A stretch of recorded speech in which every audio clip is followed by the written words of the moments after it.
Halo teman-teman semuanya, kali ini saya akan menceritakan sedikit sejarah dari Kecamatan Betung, Kabupaten Banyuasin, Sumatera Selatan. Nah teman-teman, ini saya dari sesungguhnya salah satu ceritanya, ternyata Betung ini memiliki cerita sejarah sendiri, yaitu Betung. Nah, mengapa ini bisa dinamakan Betung?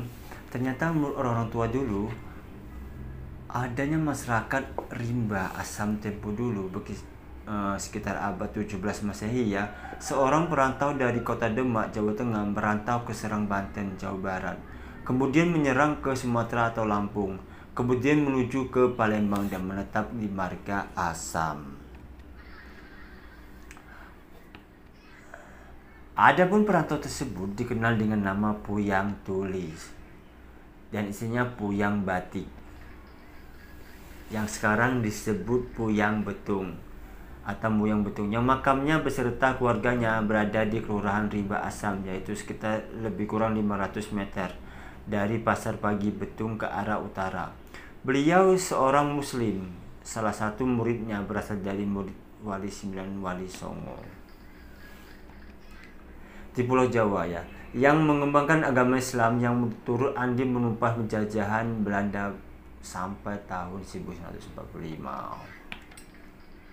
Konon cerita tabik Puyang Betung bersama keluarga dan kerabatnya membangun lading pertanian dan perkebunan sekaligus pemukiman kampung, yang mana daerah peladangan mulai dari Pematang Berumbung Kuning, sekarang tempat pemakaman umum, Desa Durian Daun, sampai dengan Supat Musi Banyuasin yang diberi istilah 7 lengu atau lembah dan 7 pematang bukit.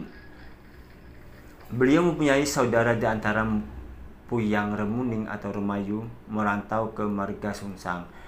Nah, kalau tempo dulu Marga Sungsang memanggil orang Rimba Asam adalah Uwa, karena Puyangnya adiknya Muyang Betung. Kemudian adik pria yang bernama Puyang Tombak panjang sebagai Hulul Hambang Pangeran Perang.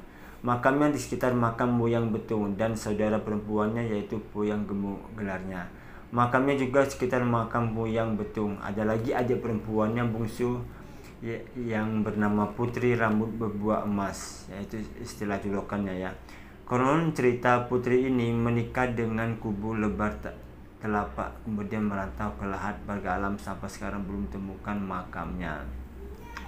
Nah teman-teman, saya akan sedikit mengulas cerita mengenai rambut emas tadi ya, rambut berbuah emas. Nah teman-teman, mengapa Puyang Putri berambut berbuah emas ini menikah dan merantau dengan Kubu Lebar Telapak?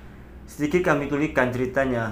Kubu Lebar Telapak ini asli orang pendatang dari daerah Uluan atau luar daerah. Ia menemui dan tujuannya akan mempersunting adik Muyang Betung yang bungsu, yaitu Putri Rambut Berbuah Emas.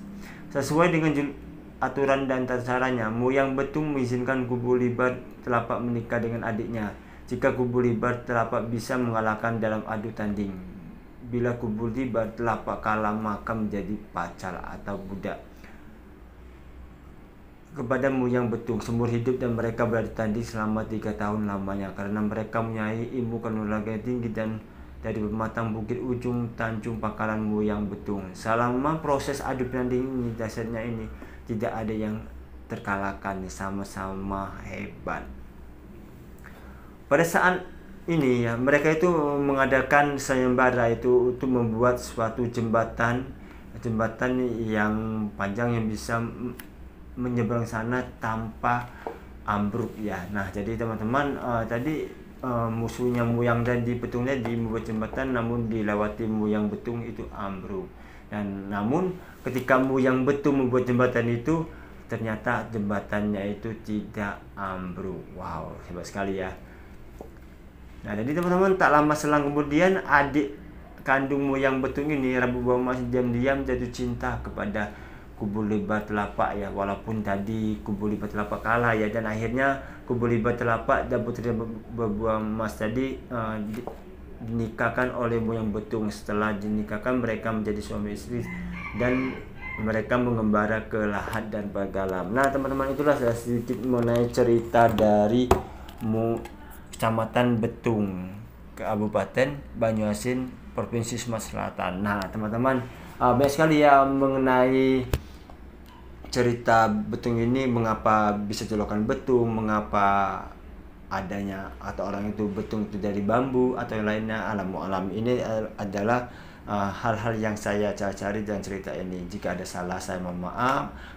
Untuk keluarga Puyang saya mohon ampun. Saya hanya sedikit memberikan informasi buat teman-teman semuanya, supaya teman-teman semuanya baru tahu ya bahwa di betung ini memiliki sejarah tersendiri. Oke teman-teman semuanya, terima kasih ya telah mengikuti channel kita. Jangan lupa untuk follow ya akun kita, Facebook kita, YouTube kita Raffles MH. Semoga YouTube kita dan Facebook kita bisa memberikan edukasi dan memberi manfaat pada teman-teman semua. Oke teman-teman semuanya, saya akhiri. Wassalamualaikum warahmatullahi wabarakatuh. Dadah teman, assalamualaikum, dadah.